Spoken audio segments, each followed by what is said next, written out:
अयोध्येतील रामलल्लाच्या मूर्तीची पहिली झलक फक्त झी24 तासवर 22 जानेवारीला होणार मूर्तीची प्राणप्रतिष्ठा। राम मंदिर सोहळ्याच्या पार्श्वभूमीवर 22 जानेवारीला राज्यात सार्वजनिक सुट्टी जाहीर। सरकारी कार्यालय, शाळा, कॉलेजेस बंद राहणार। पवारगडाचे आमदार रोहित पवारांना ईडीची नोटीस। बारामती अॅग्रो आणि इतर कंपन्यांचे आर्थिक व्यवहार ईडीच्या रडारवर। तर बॉडी बॅग्स घोटाळ्याप्रकरणी किशोरी पेडणेकरांना ईडीचा समन्स। लहानपणी हक्काच्या घरात राहणं स्वप्न होतं।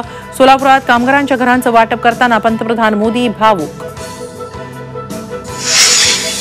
आधी 54 लाख लोकांना प्रमाणपत्र द्या तरच सगळ्या सोयऱ्यांचा फायदा। मुख्यमंत्री उपमुख्यमंत्र्यांनी आरक्षणाबाबत लक्ष घालावं। जरांगेंची मागणी। उद्या मुंबईतील मोर्चावर जरांगे ठाम। 16 वर्षाखालील विद्यार्थ्यांना कोचिंग क्लासेसमध्ये प्रवेश देता येणार नाही। केंद्राच्या नव्या मार्गदर्शक सूचनात बेरोजगारी वाढत असताना कोचिंग क्लासेस बंद करणं चुकीचं। वडेट्टीवारांची टीका।